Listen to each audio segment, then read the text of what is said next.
What's going on, everyone? My name is Sherwin, and this is part 2 of the Anza-Borrego journey. The Rivian's right there. The tow truck has brought it here at the San Diego Rivian Service Center. I have a lot of information that I'm going to be sharing with you all because I learned it today. Now I know how those Cybertruck owners feel with the low VIN numbers.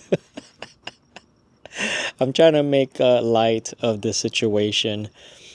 Okay, so here's some information that I was shared to me. So when you do roadside assistance, they will contact a tow truck company that is willing. I keep hearing this word willing. Willing to go to where your location is and pick it up and drive it to the nearest service center. And so they found one, and it took like an hour and a half to almost 2 hours just to get there, and then another hour and a half to 2 hours to drive here to San Diego. Tired, very tired. And then at this time, I think, and what other people who looked at it initially think, is it is related to the April 2nd appointment that I had done a video on regarding a campaign, because they had a similar issue and theirs actually also broke and they covered it under warranty. Now what Rivian says is when they take a look at it, then they will deem that if it's under warranty or not. If it's not, then all of the expenses that have incurred today is gonna fall under me.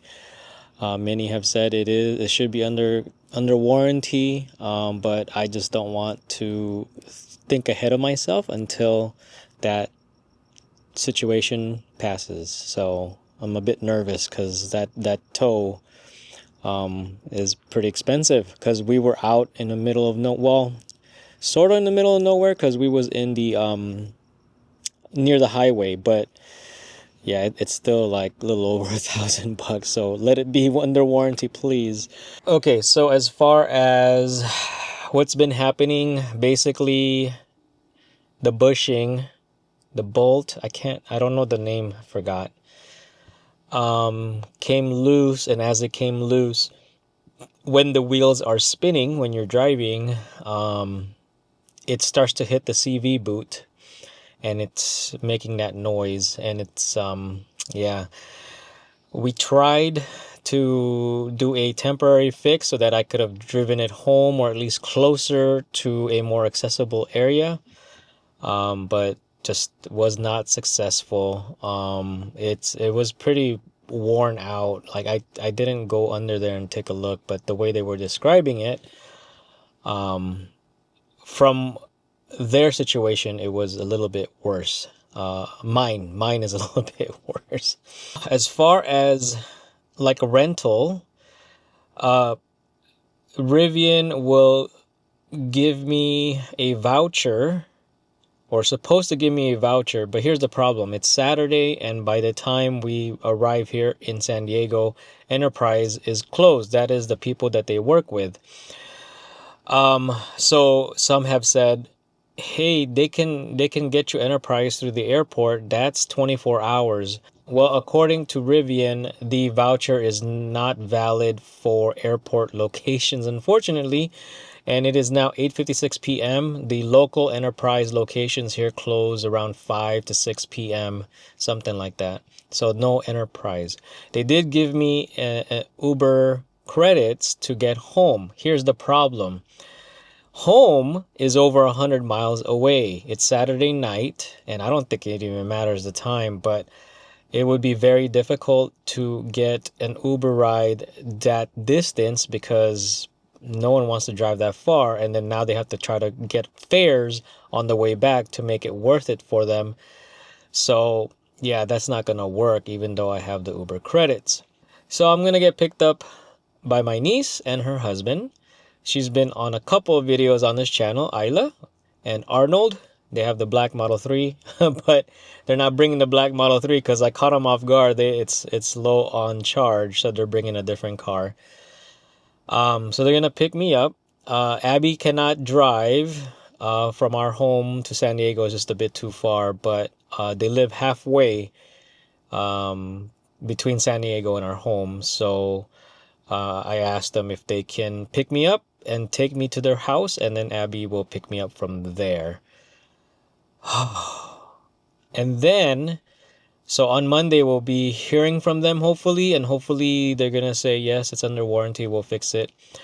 The other issue is, how am I going to get back down here to San Diego to pick up the vehicle? So I asked them about that, and prior to me asking, it was pretty much I have to find my way to pick it up. And so again, Abby doesn't drive this far, so she can't drop me off for me to pick up. Uber, that's not possible. Like, no one's gonna drive that distance. So I had asked them, like, hey, can you just bring the vehicle, tow it instead of San Diego to the dealership near my house? But according to them, their like procedure is bring it, roadside assistance, bring it to the nearest dealership, and then we'll worry about it later. So what they are going to do is they're going to send me an enterprise voucher to come pick it up. But again, it's one of those things, like, if they don't find it to be a warranty repair, then I have to cover that cost. So I said, you know what? Don't send me the voucher until we figure out what's wrong with the vehicle, if you guys are going to cover it under warranty. And we'll just go from there. Man. Oh well. Does this change how I view Rivian? No, because I don't know what the end result yet is.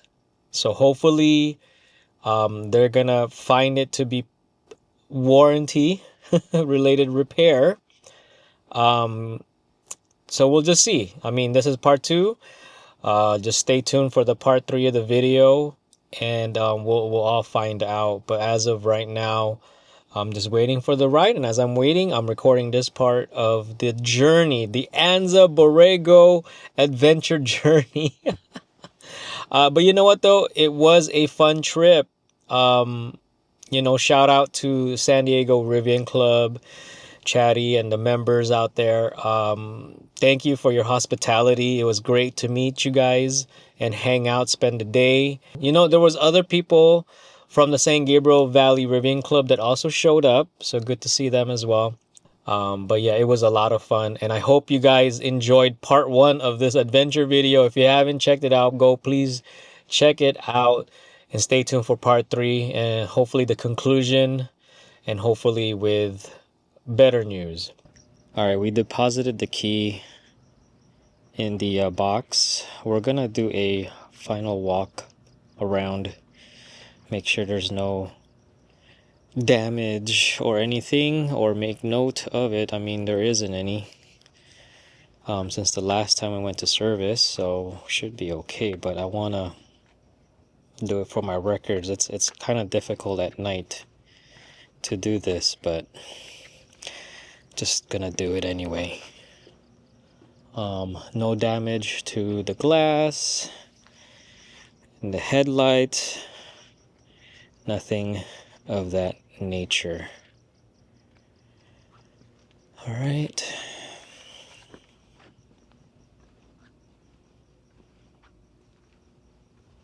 Got my stuff packed up. I'm gonna bring these guys along with the portable battery, and yeah, hopefully get home soon.